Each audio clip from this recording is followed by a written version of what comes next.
Jesus didn't have a problem with people that's in the streets. He had a problem with religious people. How can I help anybody when I was not even able to help my own son? I would never do that. And I became that in a matter of minutes when they took my pain pills away. And I said, I'm not where I want to be, but thank God I'm not what I used to be. This is Faith in Your Recovery. I am Randy Davis. Welcome to the battle. As we said in the intro, welcome to the battle. Once again, this is Randy Davis. Thanks for joining us here on Faith in Your Recovery.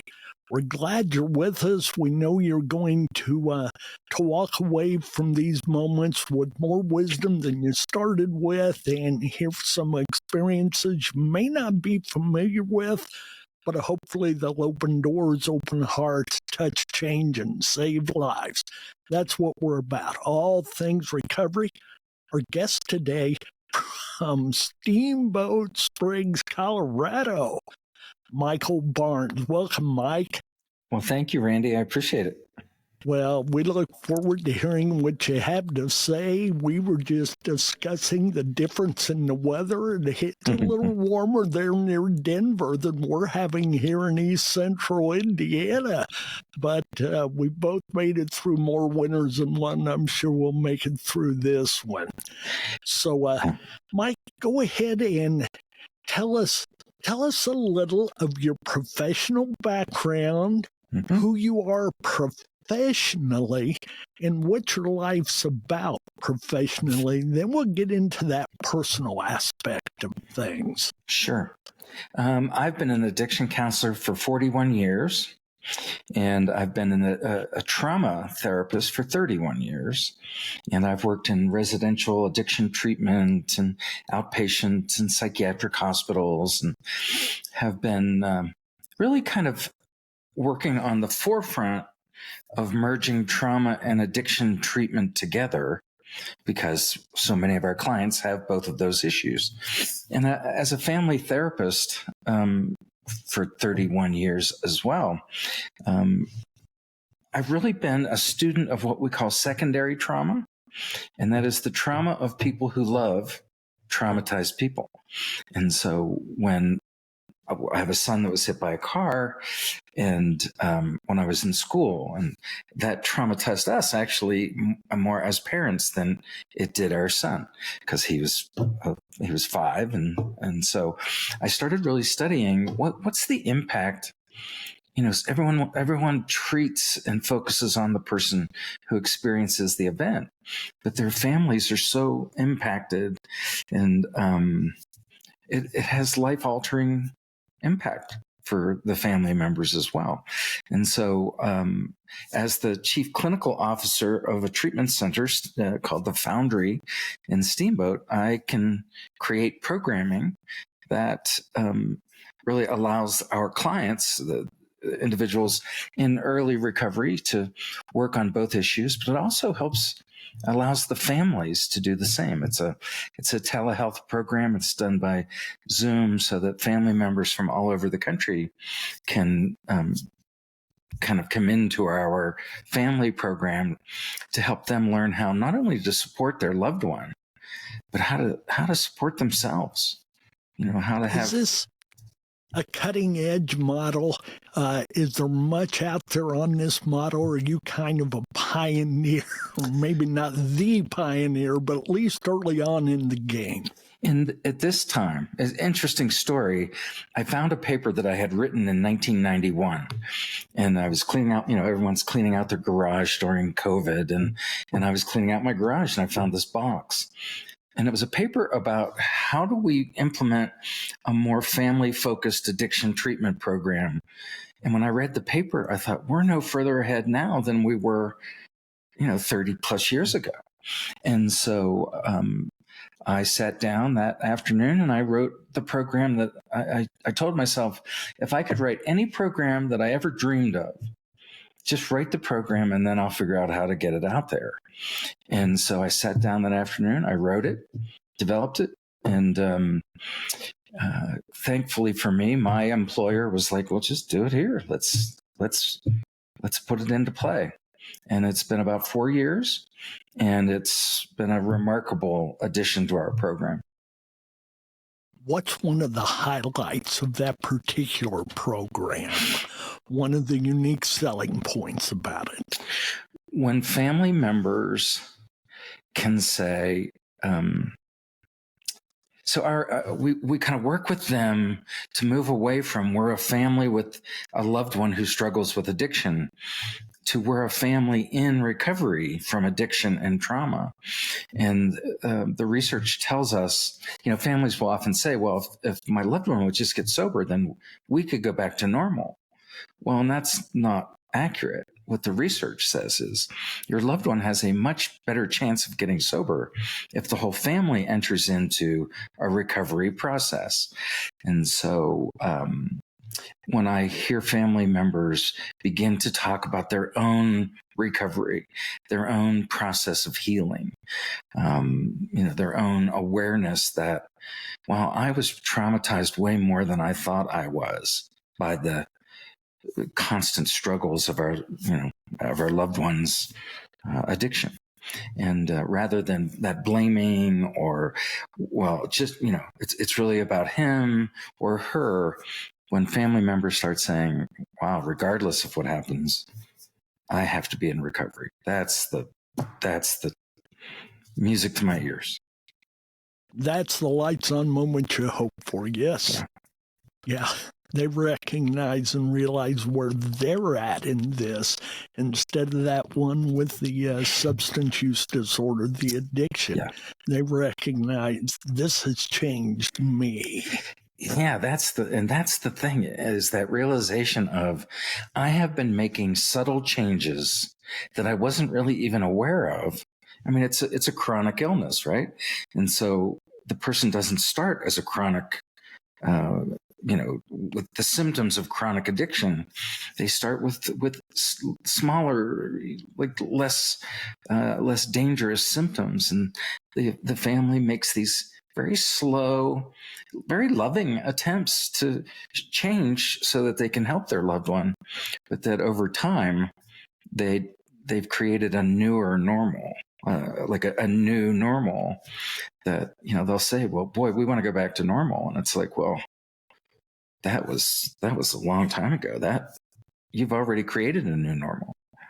Now you got to figure out how to create a newer normal where everybody's in recovery. And is that where your program hopes to take them, is to that newer, healthier normal? Yes.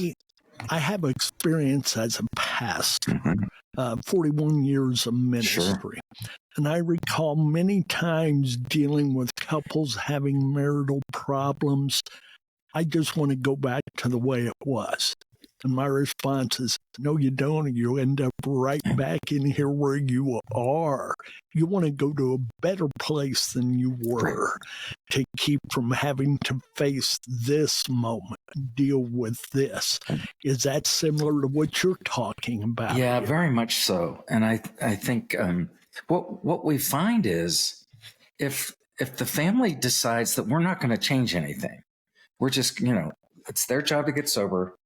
And then, they can just, fit back into the family, just like the puzzle piece that they are, is that the client. So the new normal that they create is actually really effective for living with an actively using addicted individual. It's not very effective for working with somebody who's in recovery. And so family members that are newly in recovery will often try to be what their family needs them to be and what they need to be in their own recovery.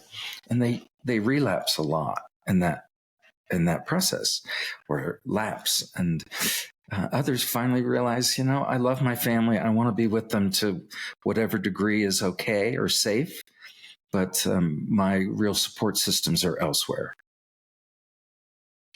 It's got to be I would think it would be a difficult obstacle to help them recognize where that line is drawn, not even the old enabling are we, aren't we, that kind of thing, which has always been Right. tough.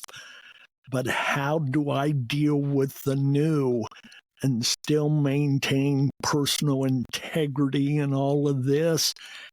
Where do I draw the lines now? I like what you alluded to there. It's not just about that client.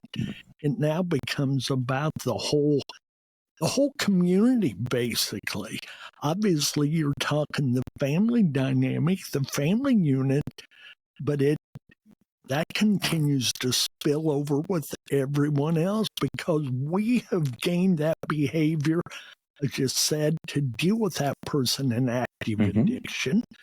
Now, how do we learn behaviors that allow us to live with somebody in recovery? Because they haven't been there. Recovery is not the same as not getting into addiction. So this is an ever rolling wheel, if you may. So yeah, it's interesting, and and this would be interesting for the listeners. One of the things that I always talk to new families about is if the door swings open, your front door, and your loved one walks in, how long does it take you to realize that they're either intoxicated or they're sober? And the average answer is 2 seconds. And it's 2 seconds because I'll ask them, well, that's kind of a trauma symptom, right? That's hypervigilance. And they'll say, yeah, but boy, if he's sober, our lives are going to look like this. And if they're intoxicated, they're going to look like this.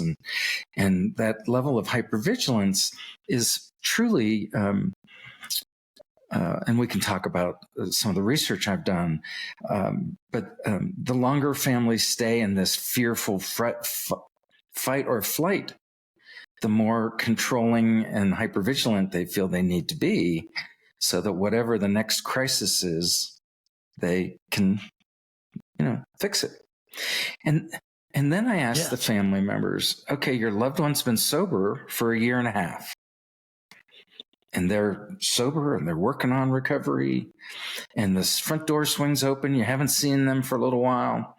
And they're walking up the hall. How long before you think, I should probably check to make sure he's sober or she's sober? And you would think that in 1.5 years of recovery, it would.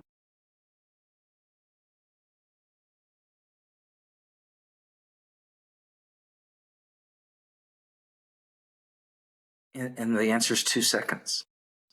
And I say to them, boy, if I'm your loved one and I've made all that change and all that growth, and you're still treating me like the identified patient in the family, I'm probably going to have a hard time with that.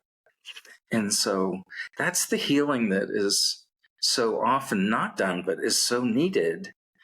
And, in the name of your podcast with this issue of faith, that it's hard to have faith when your nervous system is on red alert all the time and telling you that I have to be the one that's in charge of keeping everyone safe.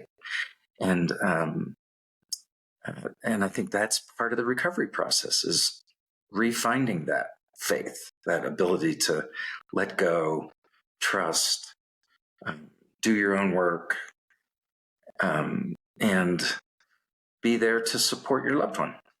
That idea of trust, I get it from all sides. That trust was broken so many times during the active addiction, with the promises that weren't followed up, or the I'm done's, and tomorrow you're helping them again with the same situation. And I've always said, it's 18 steps up a 20-foot ladder. It takes one step to get down. And trust makes it tough to climb back to the top again. But it's something we've got to continue to do.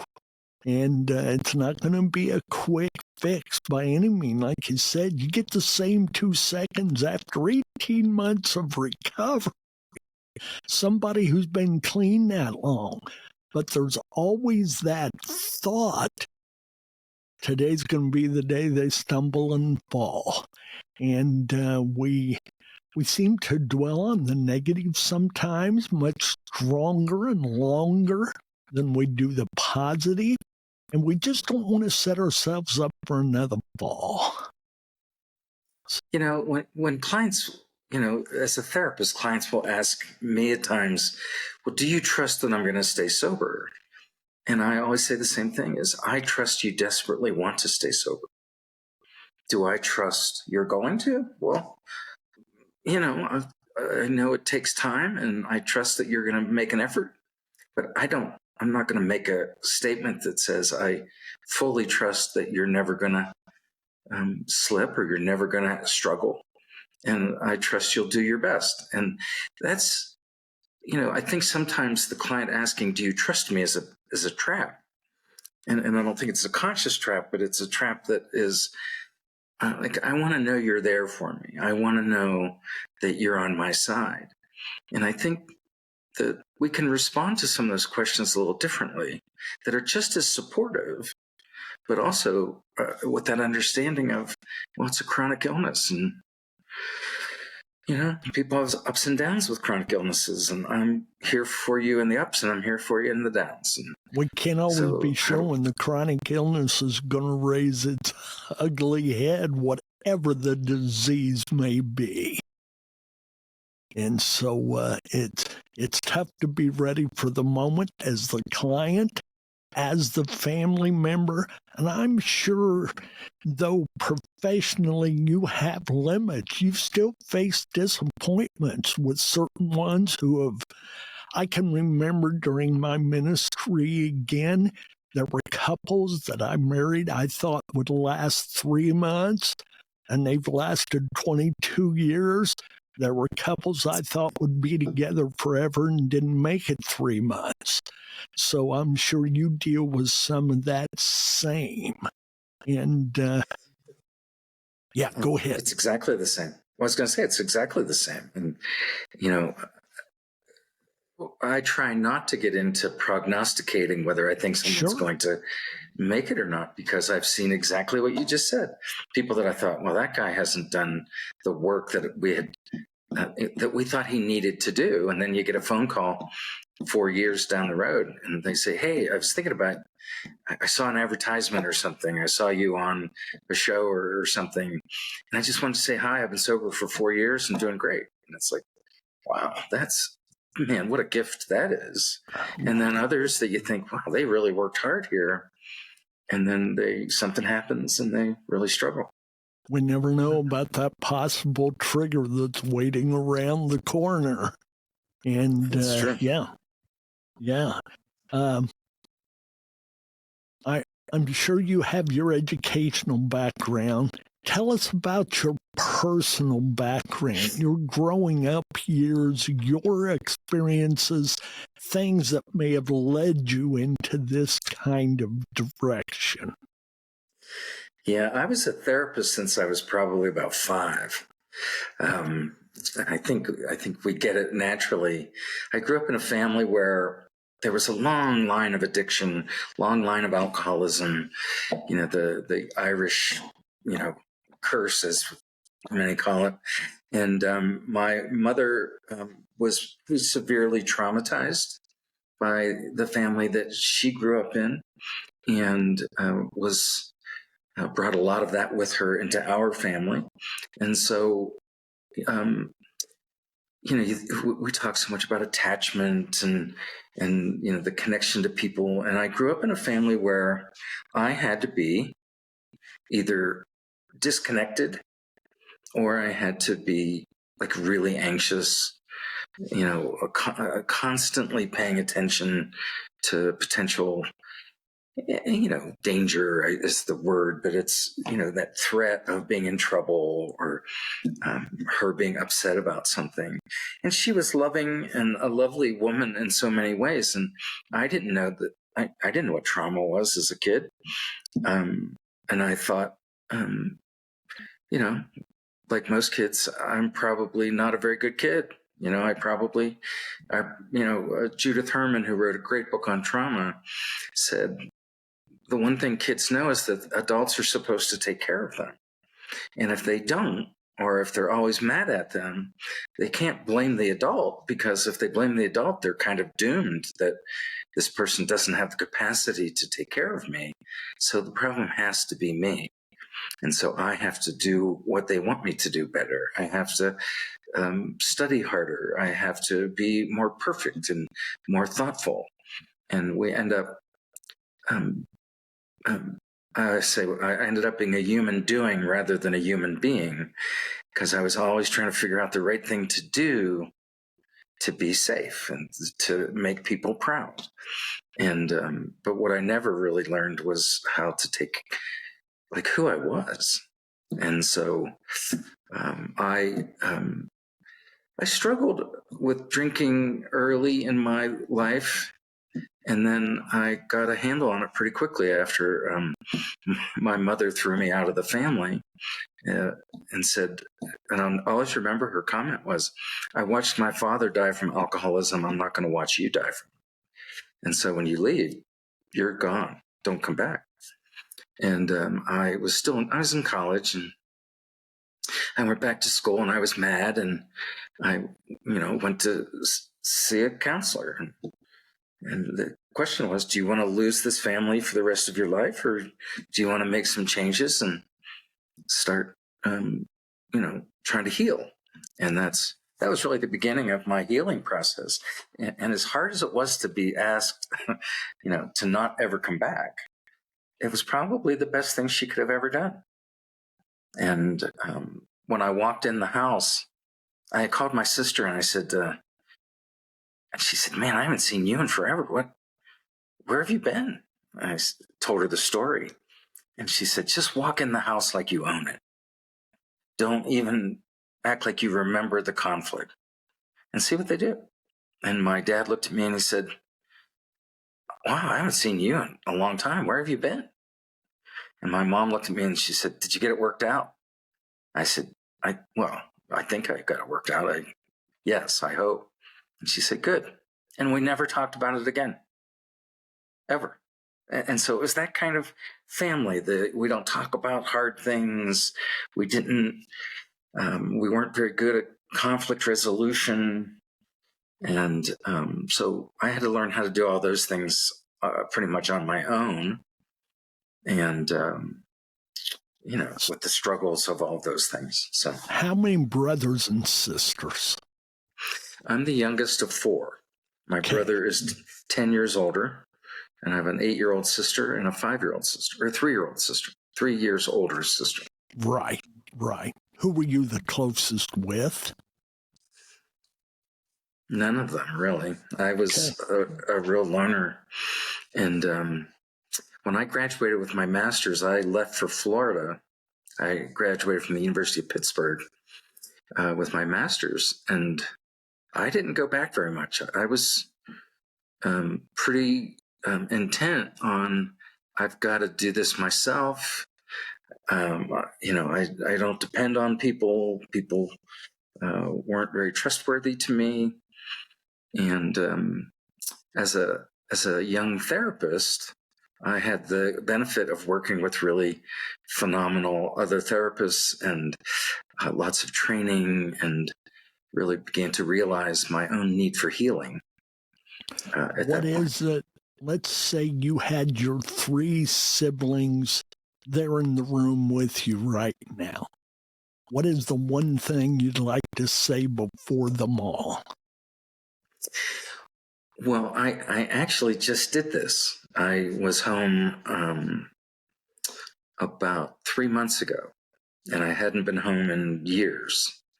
And I said the same thing to all of them, that I did what I felt I had to do in order to grow up and to be who I was supposed to be. And I apologized for being a less than stellar sibling and not being there for the things that I should have been there for. But that, it's nice to, I was really ashamed of it, to be honest with you. Like you get to a point where you don't want to go home because you don't want to face, I didn't want to face the fact that I've been living my own life very successfully, but not really having. I kind of lived in other people's families at times, you know, in marriages and those kinds of things. And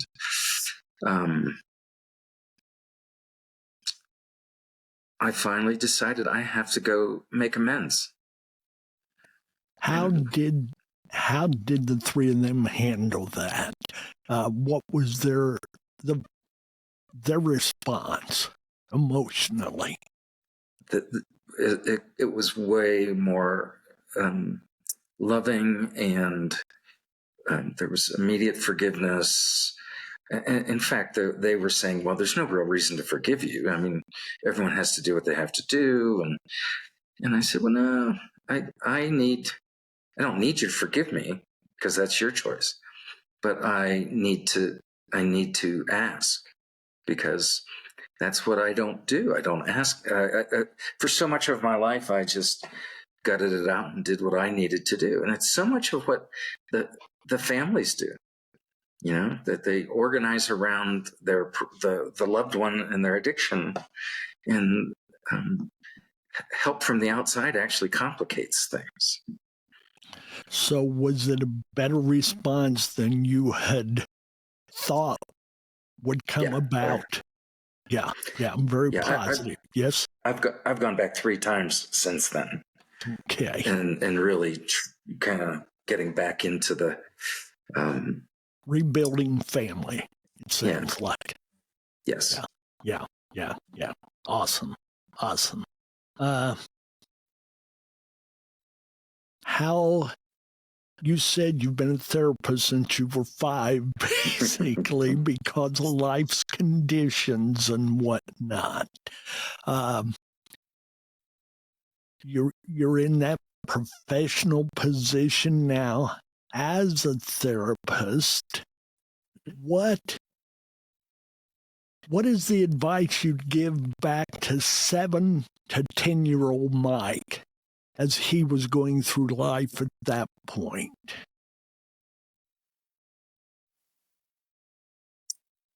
I have a tattoo on my forearm of the word perseverance.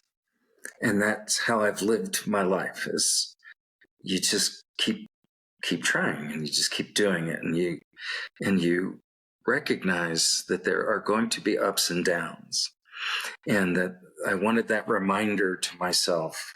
And it would be the same thing that I would say to him, is that, you know, there's going to, like, you're doing the best you can.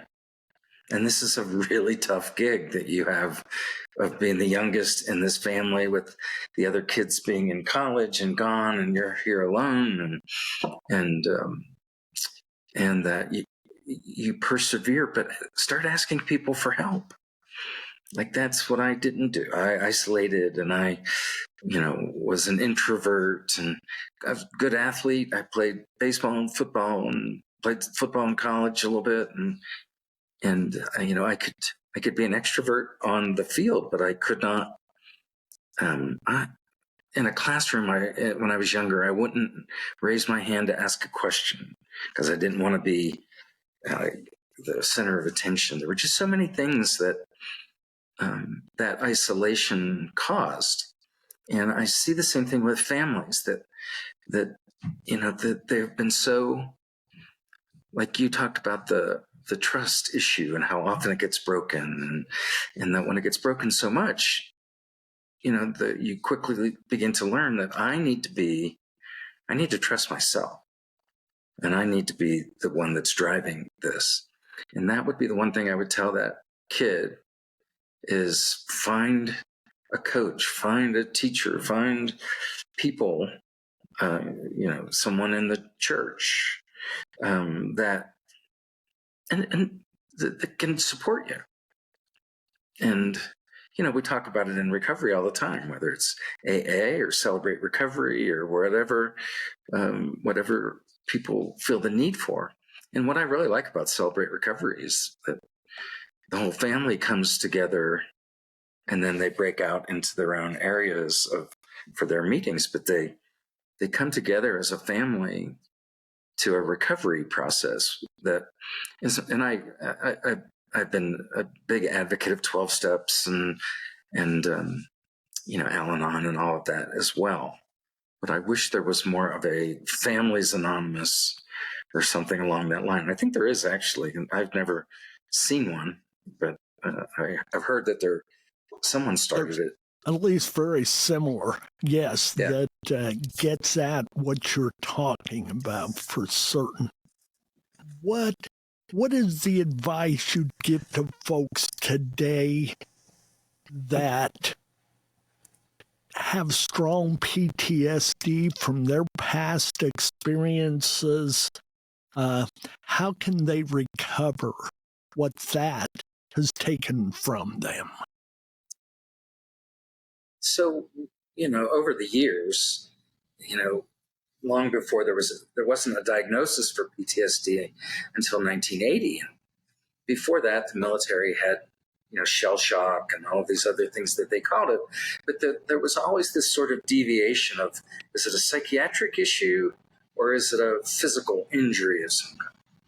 And I think we finally settled into it's more of a physical injury. Trauma creates changes in the way the brain processes information, and that we lose the ability to make the distinction between feeling safe and being safe. And so we always feel our threat monitor is like our smoke. Let's put it this way: our smoke detector is really, really sensitive to any kind of threat, and that causes us to go into this autonomic nervous system, anxiety, fight or flight. And I think that the first thing that people don't understand trauma therapy as a developmental process, but the first part is safety, making sure that you have a support system around you to create safety. And that's the one thing when I'm hypervigilant and controlling, the last thing I want to do, trying to protect myself, is to have a whole, posse of support system, because that's just more people to have to monitor. And so that idea of beginning to really look at, how do I learn how to ask for help when I need it, how to say yes when I mean yes, and no when I mean no. Because as a kid in a childhood trauma, saying no didn't mean anything. Said no 1,000 times. Same things continued to happen.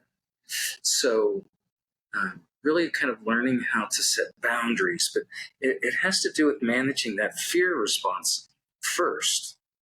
And then once they can control that, and so mindfulness, there's all kinds of, if listeners, I have a couple exercises that I use. If listeners were to email me, I'd be happy to send them an email with some of these exercises to learn how to calm the nervous system down. Because once we can do that, then we can really start doing the processing of what happened to us. And, there's a point in our anxiety when the prefrontal cortex of our brain, all the blood is rushing off to fight and flight. And so, having a conversation with our loved one who just came home, intoxicated, or talking to them the next day, if I can't control my anger response, I'm not even going to remember what I said. That part of our brain is offline, and so we just sort of fall back into old thoughts, old patterns. And we have this map, a guy by the name of Peter Levine, who's a very famous trauma therapist, and another guy that he worked with was a friend of mine. And this kind of map of how to understand how to keep the nervous system calm. And our clients call it the marble map, because there's little circles on it that look like marbles, but they're really representing energy. And so that would be the first thing I would tell people to do is, well, find a really good trauma therapist or someone in the in their religious community that really understands things like mindfulness, meditation, yoga, those kinds of things.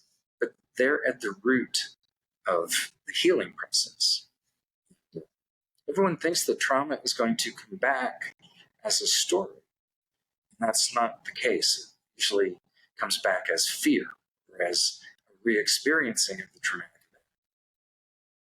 event. And then once we experience the same, so if I got hit by a red Mustang, my brain, every time it sees a red Mustang, will remember the trauma and trigger a trauma response. And it's unconscious, and I don't have any control over it, but I have control over what I do with it and how I respond to it. And so learning how to manage that response then allows the processing of the story or the event in a way that we just can't do if we're constantly afraid. Just get too scared and bail from it.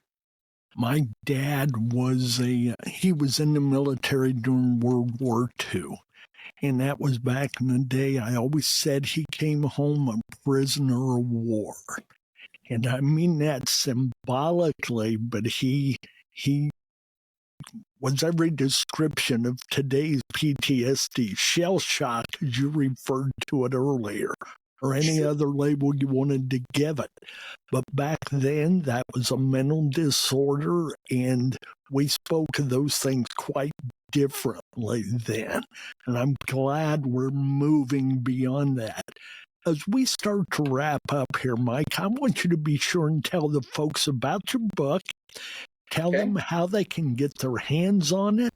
You mentioned just a moment ago when you were talking about calming the nervous system, you have some methods.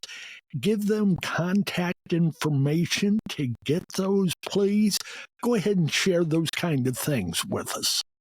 Sure. The easiest way is if you go to my website, which is drmikebarnes.com, and it has an area where you can send me an email, a message, and if you include your email address to that, I'll send you the materials that I have to kind of help you begin to calm your nervous system. My book is really full of those ideas. So this is a book.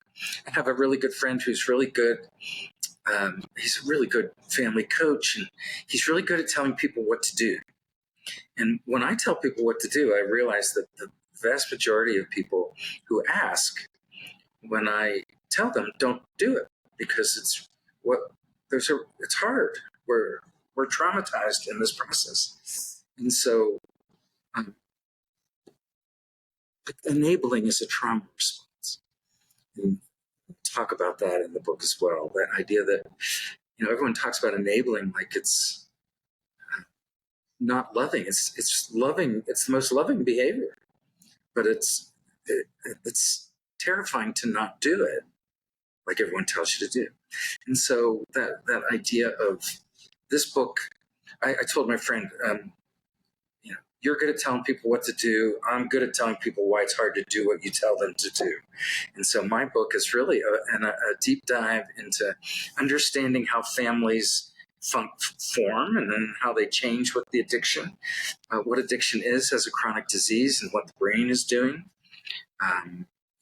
When we get traumatized, what's happening in the brain and why do we have these kind of triggers and symptoms that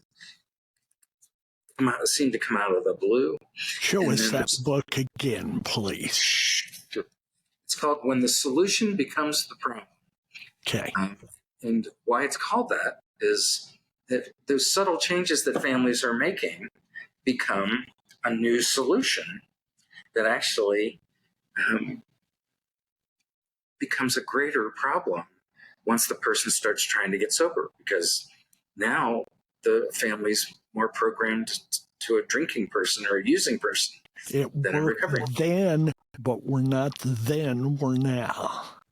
How do we deal with this? Awesome. Yes. Awesome. Give us that website again, drmikebarnes.com. What? Yes. DRMikebarnes.com. All right. Listen, let's wrap this up here. One question. The name of our podcast is Faith in Your Recovery. What's that title mean to you, Mike? I think faith is the piece that gets lost for so many families when they're trying everything and it's not working. And that, in essence, it's like they have to jump off of this really high diving board to trust that if you make these changes, good things are going to happen, and to trust your higher power, trust God, trust your family members, and that without that trust, then we get stuck in, the old saying in family therapy is more of the same always results in more of the same. And it's the lack of trust to change that keeps the more of the same going. And so I think the title is fabulous. Thank you, sir. Thank you for your time today. Thank you for your wisdom and knowledge, sharing that with us. Folks, make sure you contact drmikebarnes.com for Mike's book and to get some answers to how to calm your nervous system. And I'm sure there are other helps and hopes there as well.